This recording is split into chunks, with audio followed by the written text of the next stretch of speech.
Hey everyone, this is Chris with the Caffeinated Contractor. Welcome to another episode. This is episode number 22. Thanks for joining us today. This episode is a special episode. If you are a small business owner, you're looking to do your own brick and mortar, you want to move into a nice strip mall or whatever it might be, and you need to build out your place, this episode is for you, specifically if you're looking to use an SBA loan. I've got an SBA loan specialist on today. His name is Ray Drew. He is known as SBA Ray. Check him out on his YouTube channel, SBA Ray. He also has a podcast called The Art of SBA Lending. Very valuable information on both those channels. Check him out if you want to know more about an SBA loan. Today, we're going to talk primarily on how SBA loans work when it comes to construction. So we cover things like things to consider when you're applying for an SBA loan. We talk about the SBA 7A loan and the SBA 504 loans.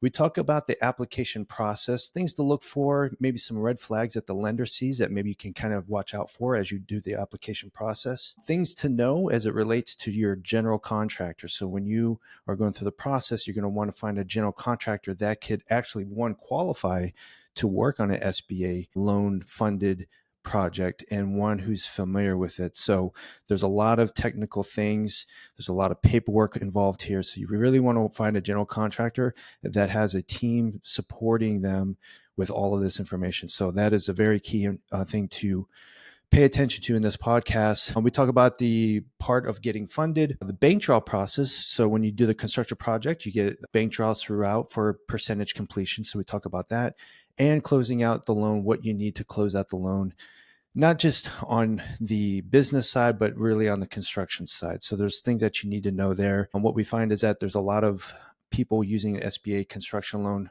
who go out and do it, but they really don't know the ins and outs. This episode is going to help clear some things out for you. So without further ado, here's Ray Drew. All right, here we are with another episode of Caffeinated Contractor, episode number 22. And today we're going to talk about something that is very sexy and everyone loves talking about is SBA loans. And so I wanted to have my friend Ray Drew on today to talk about SBA loans as it relates to construction. Well, actually, I am a direct lender. Okay. I work at Trueliant Credit Union, so we're helping. Oh, gotcha. I'm sorry. Yeah, we're helping build out a national SBA 7A loan program. So very similar to a bank. Gotcha. Okay.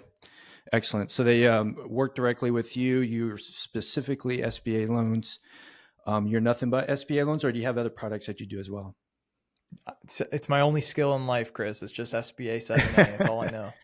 All right, cool. And you're also known as SBA Ray. You also have a podcast, The Art of SBA Lending, that people can see you and learn more about SBA. You got a really robust YouTube channel.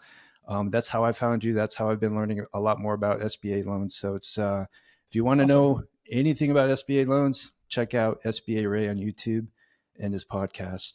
For sure. Thank you. Yeah, so let's go ahead and just kind of jump into it. Talking about SBA loans as it relates to construction, can you use an SBA loan for your construction for your commercial build out? Yeah, so if you're a small business, privately owned, for profit, chances are you're eligible for SBA financing. I looked at a $100 million revenue company the other day. It was eligible for SBA financing. So, oh, wow. So you're probably good to go. And I would say yes. I put it in 3 buckets though.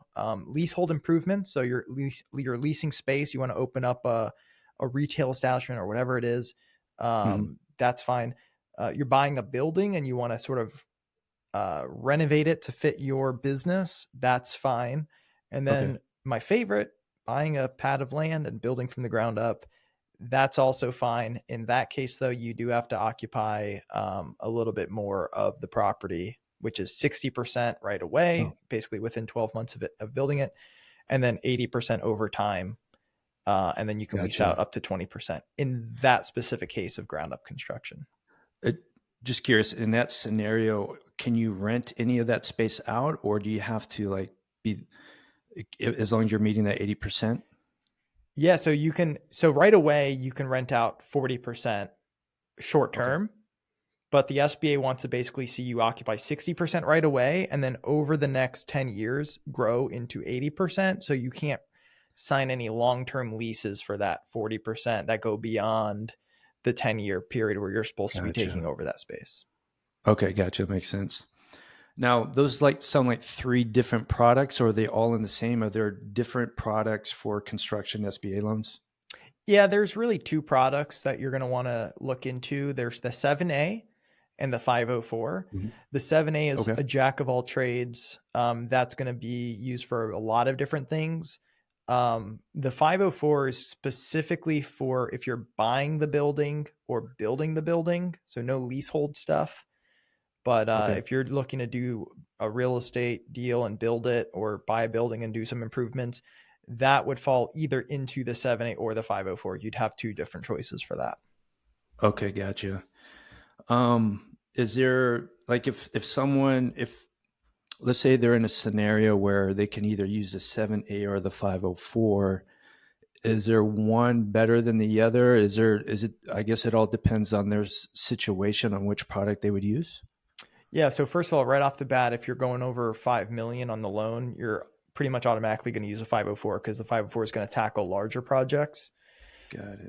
But if you're within 5 million, um, I would say the biggest difference is, would you rather have higher leverage where you're financing upwards of the entire project 100%, and also applying for things beyond just the real estate, like equipment, Hmm. inventory, working capital? If so, that's more of a 7A type of deal. But if you're more, hey, I just want to get the building, I just want to get it built, I only want the real estate, the improvements, and you could also put in FF&E into that, furniture, fixtures, and equipment. Okay. But I'm good with putting in 10% down, which is the minimum on a 504. That's no big deal, and I'm going to get a better rate. That's a Okay. 504. Gotcha. Okay. So scenario like say if I wanted to buy a building, build it out, but let's say I already have all my equipment, everything I need. I'm just moving it from like a rental into my own building. That would be kind of a 504 scenario, maybe. Yeah. Would you rather put in 10% and get a low fixed interest rate? Let's say, put in 10%, get a 6.5% interest rate, fixed, or would you rather take that 10% and keep it, or put it somewhere else, Hmm. and get a 9% floating rate? And that's what you Oh, have to kind of think about. So a lot of the times, if you're a got it. fast growing company where every Yeah. dollar is important to you and you're trying to Hmm. reinvest into growth, you might say, you know what, it's worth it if I pay a little bit higher to be able to hold on to this liquidity and get the building and get it built and get it. Right. But there's also on the other side, it's, yeah, I got this money sitting here. I'd like to buy my building. Let me just get the best rate possible. Put in 10%, go Yeah. 504, which is still lower than conventional, which wants 20, 30%. Wow. Okay. That actually sounds pretty darn good. Um, And I know, the reason I'm having you on here, we just did a project not too long ago for a business owner. She did a build out for her business, and they used a business SBA loan. And we've done quite a few projects in the past where we worked with lenders. We did the bank draw process. We know how to do all the paperwork. We've gotten really good at that. We did over $6 million worth of work over the last few years with different lenders. This was the first SBA one. And as we were going through that process, one, it took a long time compared to the other ones. And the other part is just there was a lot more. I don't know if regulations is the right word, but there was a lot more things, a lot more checks in the box that we needed to do for the bank to meet certain requirements, which was totally fine. We're up for that. But as we went through that process, it seemed like there was a lot of unknowns for us, for the business owner, and so when somebody is approaching a project like this, they're doing a commercial build out or whatever it might be, and they're looking to apply. What does that application process look like? And about, I know that probably depends as far as length goes, how big the loan is, but I don't know. Is there a way you can ballpark a time frame how long that application process starts or takes? Well, that's the $1 million question because, the thing is with SBA, doing a large SBA loan to buy a building or something, or open a new location, or whatever, uh, Hmm. eh, odds are it's your first time doing a large SBA loan or any SBA loan. And so there is a Right. huge learning curve with that process. Couple that with it's your first construction, it's your first commercial construction project. There's a huge Right. learning curve there as well. And in the case of what you're talking about, you're doing both at the same time. So it is Hmm. just so difficult because there's so much education that has to take place. And, if you're an entrepreneur and you're also thinking about, in the case of a franchise, oh, I've got to go through training. You're trying to secure a location, or you're dealing Yeah. with a seller and you got your lender and Hmm. your contractor, your architect. Yep. It's just like you're getting stretched in all these Yep. different directions. And so Exactly. the main thing is, here's how I put it. You're talking to the lender up front because you don't even know if you can afford this. Sure. So before you even have a bid, you're probably talking to a lender. Right. A lender typically can do a deal without construction in about 60 days. Okay. So start to finish, start to close. And so the bottleneck is usually going to be like, okay, you've started day one with the lender. Well, what about, do we have a bid? Have we selected a contractor? Do Hmm. we have plans and specs? Have they been approved by the city? Do we have a permit? And that Right. timeline alone, which will run parallel with the SBA loan, is probably going to put you on more of it than a 60-day time frame. Oh So yeah. Yep. that we're just kind of riding along that time frame. It's really a matter of working with the right people who can tell you to do these things proactively and keep pushing forward on all of these things at the same time so that Mm. we can put ourselves in the best position as possible in terms of a closing date. Yeah, that makes a lot of sense. And as far as timeline goes, you're right because the architect, the engineer, then you submit those to the city, and then depending on how backlogged the city is, that could take a long time as well. Even if the contractor could start next week, they can't start without the city's blessing, right? So Exactly. you're at the mercy of the schedule of the city. Um, as far as selecting a contractor, are there certain things when you're working with someone dealing with a construction loan? What are some things that an applicant should be looking for in a contractor who can do their work with an SBA loan? There's two main things, and Okay. it's a great point because there is risk with construction. Hmm. When you're lending money, there's risk that you don't get paid back. When there's construction, you also have to uh, consider the risk that this doesn't get built. And the two main things we Right. look for is experience and financial capacity. Right. So, we do vet the contractors on the borrower's behalf, but the borrower should be vetting the contractor on their own behalf Right. because it's their money at risk. And so the biggest thing is, hey, have you done this type of project before? You know, Hmm. that's probably the number one thing I try to avoid is when someone's trying to do a ground up industrial building and they remodel kitchens, like it just doesn't Yeah. work. Yeah. Exactly. Exactly. As far as the applicant, though, when they're getting ready to apply and they're wanting to do this SBA loan, um, what does the lender look for in an applicant? Is this not the right question? But No, I hear you. Yeah, yeah, it's yeah, yeah. what are we looking for? We're lending based on a few different factors. It's really old school banking. It's cash flow, collateral, cash, the 5 C's of credit, as we call it. I might have gotten Okay. some of those wrong actually, but to put it into kind of just layman's terms, the number one thing is cash flow. Looking at the historical financials of the business tells us a lot. Hmm. You also want to kind of get into the story of what's going on as those numbers are kind of moving, but that is the big crux of SBA lending is specifically your last tax return and what that cash flow looks like, and kind of understanding how much debt the business can support based on that.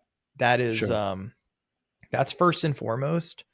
If you already own your business, you have experience, but if you're starting up, experience is critical.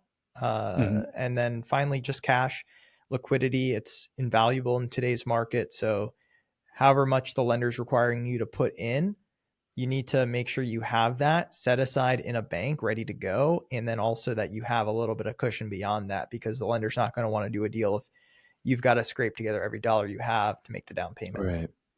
Exactly.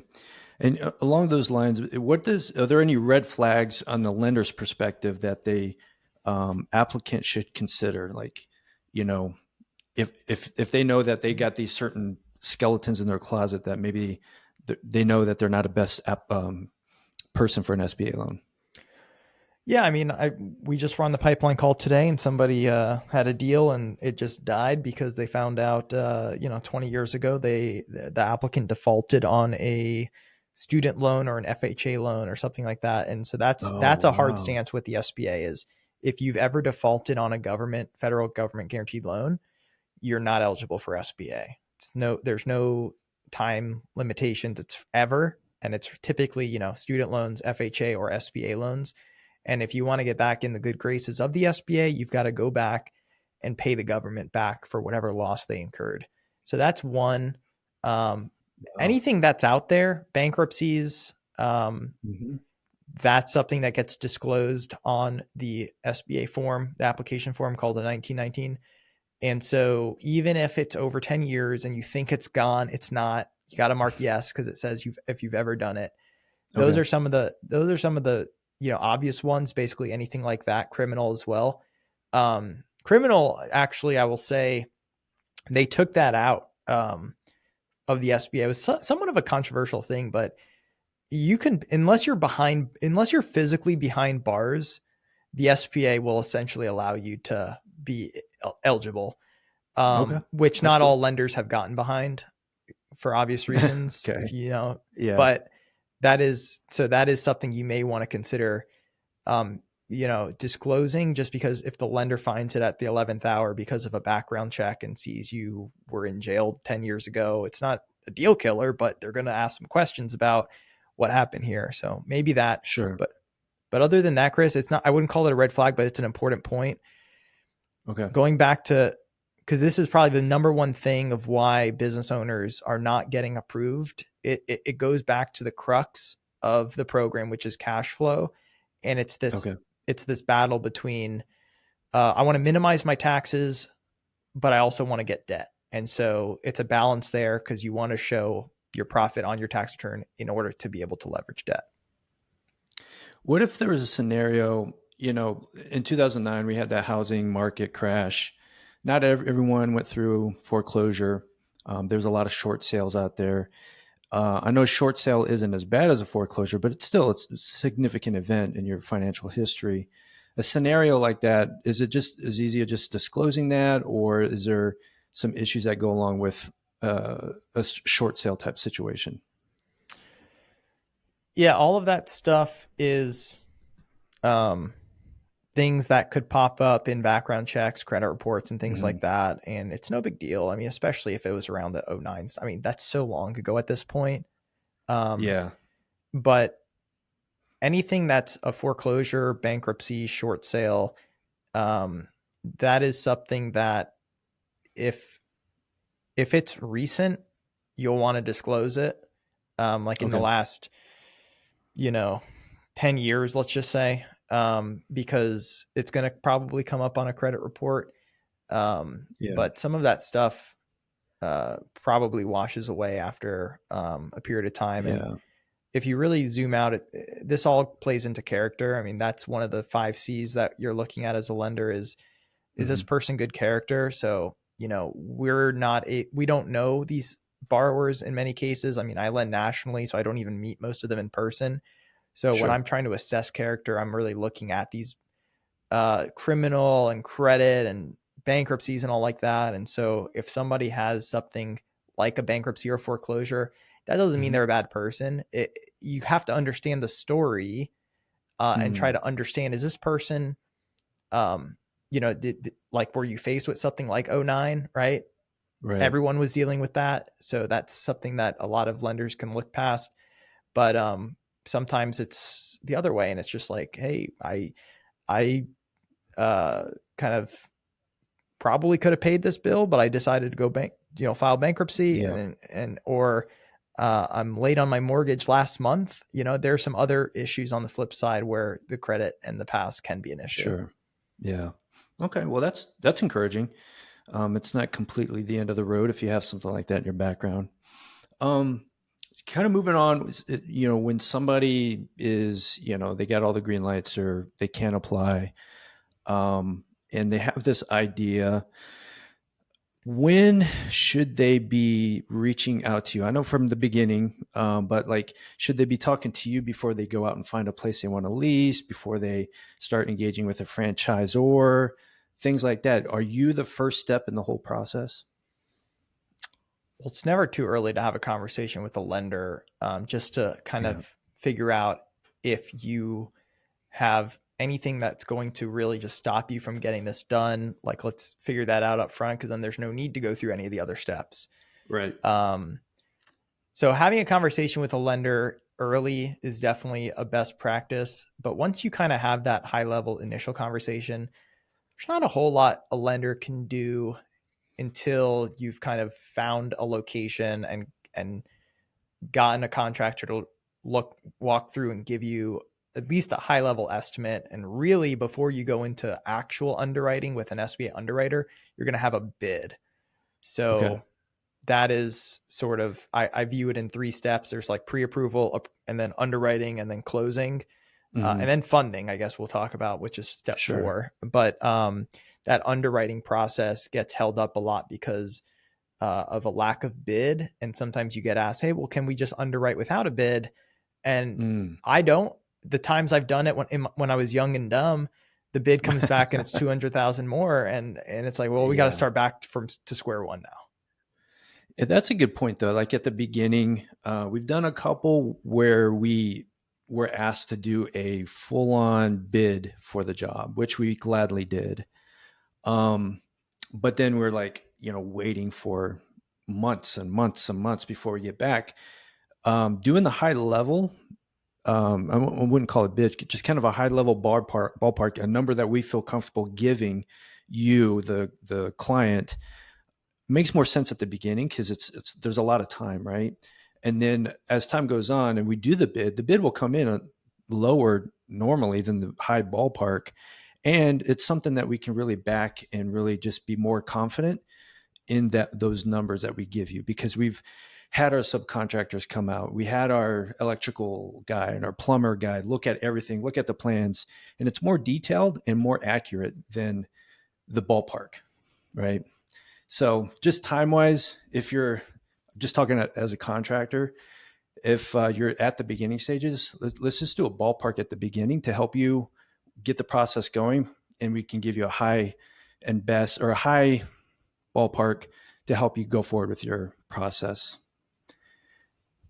Um, so as far as like, you did say that SBA can cover 100% of the construction side. Mm-hmm. Yeah, I mean, every lender decides what they want in terms of a down payment.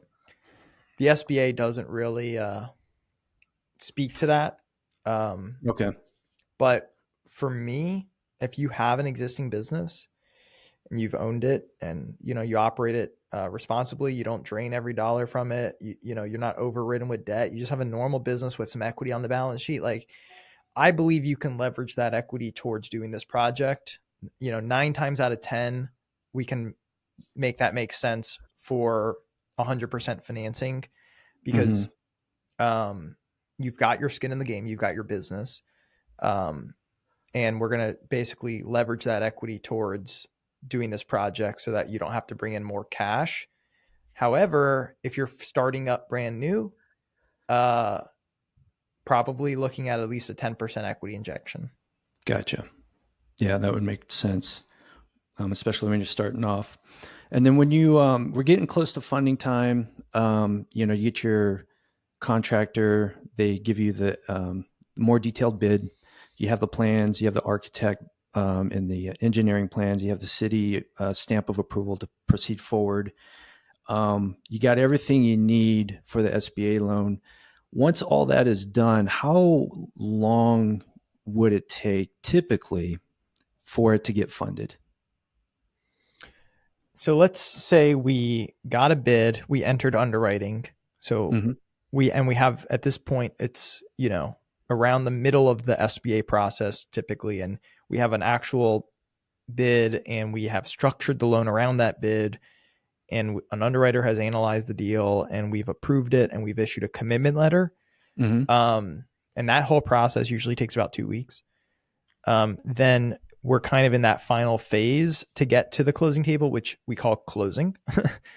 And that's where we are really collecting, first of all, a contract. Usually it's AIA and it has to be fixed price. That's right. I forgot about that. Yeah.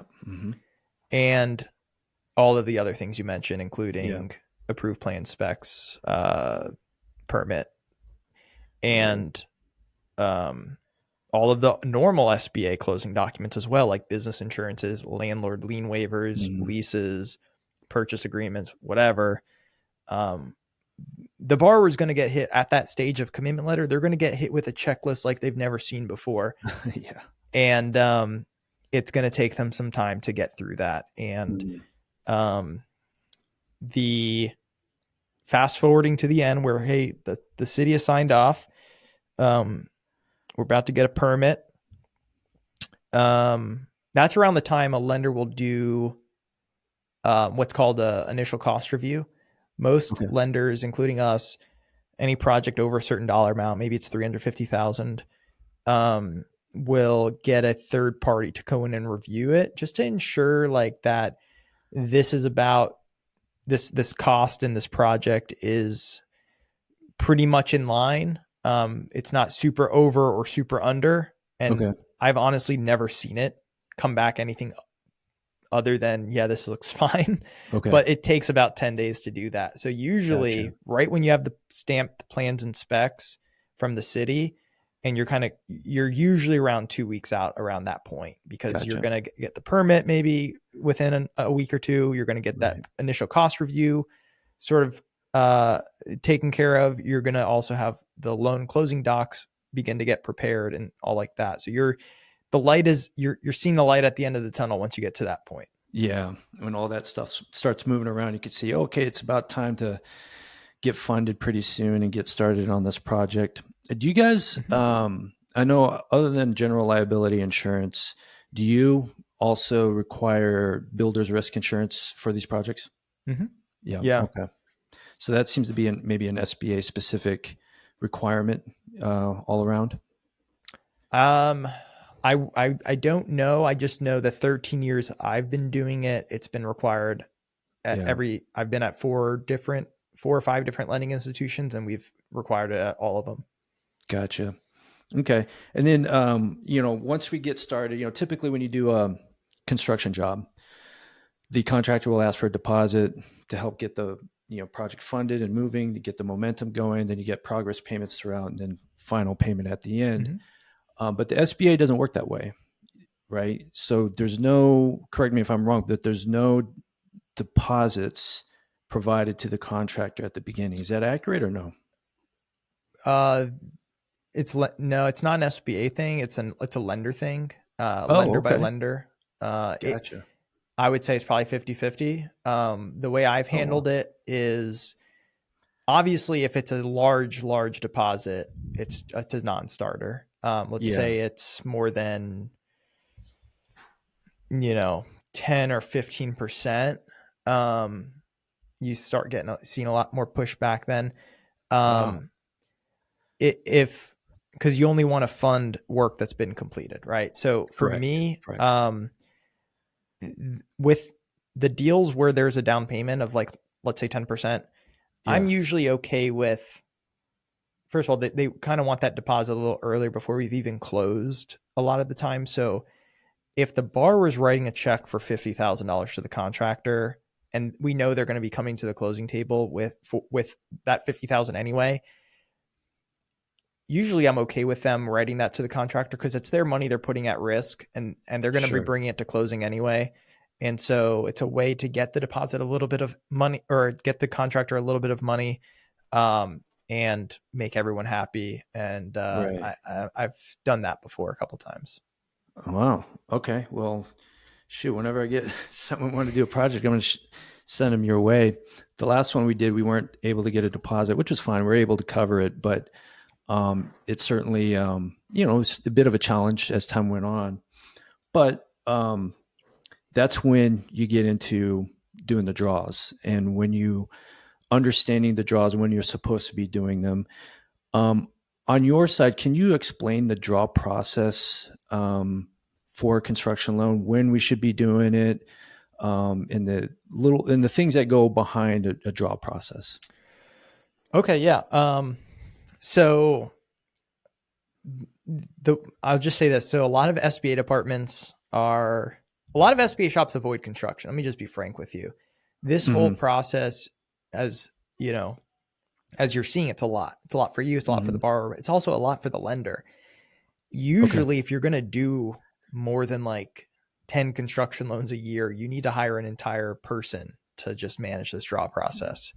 Yeah. And I can imagine. it's your construction admin or whatever. So she or he is going to be the person that the contractor's dealing with for this. And so right off the bat, because it's such a logistical lift, a lot of lenders like to limit the amount of draws to one a month, which is fine on large construction projects, but on a 60-day or 90-day build out, that can get a little bit tough. Yes, it can.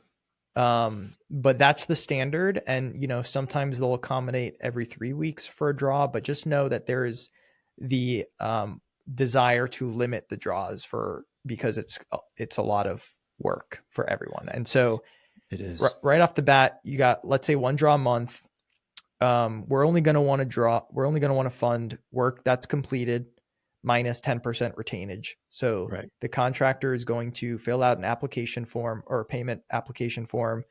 And it's going to detail out everything that's been completed. It's going to be reviewed by usually a construction admin at the bank, and there might be some back and forth with the contractor, but they basically want 5 to 10 business days to turn that around, in my experience. Yep. And then it gets funded. Do you, so in our experience, we submitted all of our stuff, but we also were required to submit conditional lien waivers from all of our subs and ourselves, anyone involved in the project. And then after all that was sent in, they had a third-party inspector come out to confirm the percentage completion of the project. And then based on his report and our paperwork that we sent in, I believe that's when the clock started for, I think it was 10 to 15 business days for us to get funded. That's really long, but it should be 10 or 15, it should be 5 to 10 business days. But there is usually somebody going to inspect the work just to say, has what they're saying they did, has it actually been did? Let's lay eyes on it. Now, I've seen the bank let the borrower do that. I've seen the bank do it themselves. Okay. But 90% of the time it is a third-party inspector, which is probably that's been our experience. Yep. Okay. Yeah. Man, that'd be interesting if the owner came out and did the inspection. It'd be a small project or something like that, or the owner just happens to be in the trade, perhaps. But that's a rare occurrence. Yeah. So we do the conditional lien waivers, and then once we get paid, then we have to do the unconditional lien waivers for that particular draw. And that's a requirement for the following draw. So that process continues. I mean, that was our experience anyway. Obviously, every lender is different. I can't really speak to that. I'm not certain if that's necessarily an SBA requirement or a bank requirement. Okay. Well, that's good. Hopefully the next SBA experience won't be as so demanding. But if it is, we're prepared for it. We learned how to do it. So, what about change orders? I know change orders is not something that people like. Nobody likes them, but they do happen. How do you all handle change orders when they pop up? So I should back up and say, when we structure the loan, we always build in a 10% contingency for cost overruns. A lot of times people say we don't need that. Like the borrower will be like, we don't need that. This is a really good bid. And unfortunately, we've never not needed it. Not even once. Not the whole thing, but there's always a change order. So we deal with it. Now, if you come right out of the gate with a massive change order, we're going to probably crap our pants. But for the most part, it's like we upgraded the marble or something. And So we analyze that and we look at it, and that's what the contingency is for: Yeah. unforeseen cost overruns that happen during the construction process. Hmm. Hmm. The problem is when you're 50% through a project and you've already used it, we start to get nervous. Right. But it's just deal by deal. You kind of have to go and kind of just figure out what you're working on. But honestly, as long as if everyone does their due diligence up front, and again, we're doing the initial cost review. Right. So we should have multiple levels of review that this project is priced correctly. Then the only factor becomes the borrower and them wanting to change things. And then sometimes you get uh, uh, honestly, you don't really get the last minute change from the city because we don't. That's why we don't close the loan until we have final approvals from the city and a permit in hand. That's right. A Yeah. lot of people want to close without that because of timing. But then if Right. they say, you have to move the store 6 inches to the left for the updated fire code or whatever, it's like, Hmm. well, that's another 100 grand and we already closed the loan. So where's that money coming from? And oh Hmm. crap. Yeah. So that's Yeah. why all of these T's have to be crossed and I's dotted, and it's a pain, but you've got to do this the right way.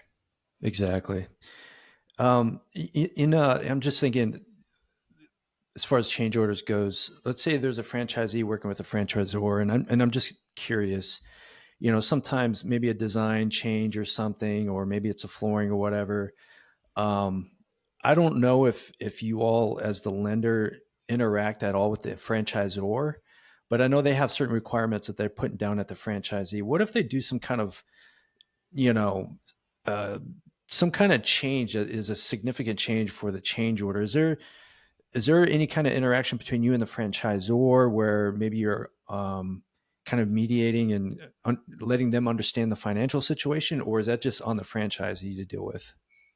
No, it sounds like probably a fluke type of situation. You don't really see it too often. I've Okay. done, 50, 60, 70 franchise deals. I've not encountered that. Okay. It normally you're investing in something that's already there, and I get that, and so we know what it's going to cost, we know what you're going to get, we sign a franchise agreement, and we're all on the same page, and Right. so that's really the step one. But I do understand some brands like to do refreshers every Hmm. few years, and um, if you kind of get caught in that momentary thing where it's like we're updating all that, we're more making all the stores update. You signed this contract right before we made that decision. We want you to now do it this way, and it's going to cost more. I can understand why that could be a tricky situation, but I don't put myself in the middle of that. I just say I could do the loan or I can't do the loan. Okay. Gotcha. Yeah, that makes sense. I just remember there's some conversations I had, and then I'm like, changes in the design a little bit. And the first question I had is, does the bank know this? Do they know what's going on here? Because I want to make sure that we're all on the same page here, and there's not going to be any issues. Because if there's kind of any hiccups throughout the process, I just, as a contractor, I just don't want to have anything that's going to slow down the funding process to keep the project going, right? But fortunately, we didn't have that scenario. But I was just kind of curious if that were to ever Okay. happen, what would go. But so you talked a little bit about closing out the loan, and I forgot about that part because that's a very important piece. You just can't say, "Hey, I'm done with the project. Here's a final invoice." There's a lot more to it than that, right? So, what do you, as a lender, what do you require to close out a project to close out the loan? Well, the main thing is the certificate of occupancy, which Hmm. signals to us that this building is inhabitable and the construction is done. And that's the main thing. That's what drives the final funding of the loan. There's Right. probably some other paperwork that is going to be collected depending on the project, but Yeah. that's the main piece is the CO. Yeah, we had the fire marshal come through, and I think all of this has to happen in order for the certificate of occupancy to happen. But the fire marshal gives his blessing. The health inspector gives their blessing if it's a restaurant or food, whatever. And then I think at that point, those two trigger the certificate of occupancy. I think that's how it works. But that was our experience. And then we couldn't close out the loan or ask for the final draw until all those things were done. And Mm-hmm. that's when we could close out the loan. Um, as far as like post construction stuff, is there anything else that the applicant should consider as it relates to the loan for their loan? Yeah, the only thing I can think of there is usually when we're doing a loan and structuring a loan, we are building in an interest reserve and a interest only period. So, for Okay. example, if the construction's estimated to take 6 months, then the loan would be 6 months of interest only, and then your 120-month loan or 300-month loan, depending on if it's real estate or non-real estate. Okay. So keep that in mind because if the construction it does take 6 months, that next payment's you're actually gonna have to make that payment. It's not gonna come out of this interest reserve that we built into your loan. So Hmm. be prepared for that. And also, if the construction drags on beyond 6 months and you start getting into that fully amortizing payment, that's also a problem where a lender Oh may yeah. look to extend the interest only period, but that is more paperwork. That's more rigmarole that you've got to deal with to get that done because a lender's not going to be super happy to do that either. But we also don't want you to get hit with like a $20,000 a month payment before the thing's even built yet. So Yeah, just that'd the be a timing of problem. the full payment kicking in. Gotcha. Okay. What kind of advice do you have for people who are not familiar with the product and they're looking to start funding a business? Yeah. So my advice is just to work with an expert, really grill them on their track record from both an institution standpoint and just the individual person who's going to be in your corner at the bank, the Hmm. BDO, as we call it, really in our industry, business development officer. And if you have a contractor that's actually gone through an SBA loan process, that helps. Yep. You describe the process, and it is not the fun. If you're an entrepreneur, it's like doing paperwork and shuffling papers around all day to try to get your thing built is not like it's just a means to an end to get where you want to go. Right. Right. And so it's different levels of painful, but what you're just like, you might have worked with a bank that just doesn't know what they're doing. And in that case, it's really bad of a process. But if you work with someone who cranks these things out, it's just Hmm. going to be, you know, you're going to get to the end and you're going to be like, okay, that was hard, but we did it. We all were working together. I felt like I knew where I was at throughout the whole process, throughout the whole time. And I'm alive. I've survived it. I'm So, alive. you've got to kind of, even though you're like, I need the money, like, right. Like they're Mm, interviewing you. Well, you're interviewing them as well. yeah. And I think it's one of those experiences you either come out at the other end saying, I'm glad that's over. I'm never doing that again. Or I learned a lot. I know how to do it and I can do it again type deal, right? I guess it all depends on how you look at it. So I choose the latter because I want to be able to serve more people who are doing SBA loans. I love small businesses. And if I can help them get their businesses started on the construction side with the contractor who's been through it already, I'm very happy to do that and glad to do it. Um, I know we talked about the 7A, talk about the 504. There's a lot there. You got like this whole big YouTube channel full of information. We've had very short podcasts. Is there anything that we did not discuss that maybe we should just kind of highlight in a construction SBA loan? No, I think we covered a lot of it. And I appreciate you kind of peppering me with these questions. I think this is an area that has not been as explored here on the internet as it should Mm-hmm. be. And Yeah. this is doing a great service to people that have no idea what Thank they're you. about to get into. No, I appreciate that. And I really think, as tough as it is, it's a great product. It worked, right? And I would love for people to learn more about it. And when they get into it, they work with trusted people like yourself who know what they're doing and can guide them along and just make them give them that peace of mind. Like, okay, I got a good lender. I just have to follow what they're doing and then I'll be fine. So hopefully, people can watch this podcast and get some good information and fund their business and do what they dreamed of doing with their companies. Um, all right. So you could do nationwide, right? All 50 That's states. right. How can people get a hold of you and what's the best way? Yeah, well, definitely feel free to go to SBA Ray YouTube and subscribe, and you can find me there. But I can also be reached via email, which is ray.drew at trueliantfcu.org. Fantastic. And yeah, so SBA Ray on the YouTube, I was just checking out again today, and you have a lot of great information on there. You got your podcast, The Art of SBA Lending. Any other resources that you have out there? Or, I mean, those two are enough, but do you have any more? No, that's all I got. Yeah, I think that's enough, right? I just have 10,000 hours of video for you, but that's it. I think that's plenty, man. Well, Ray, I appreciate it, man. This is I thought about doing this podcast a few months ago. You're the first person that came to my mind. And I'm like, we need to get this going, because I think there's more people out there that really want to get their businesses going. They want to utilize the SBA loan. They don't know anything about it. And as I was doing more research into it, I couldn't find much about construction side. So this is why I wanted to do this episode. Yeah. And I appreciate you and grateful that you took this time to spend with us to talk a little bit more about it. Well, I appreciate it. Thank you so much for having me on. Absolutely, man.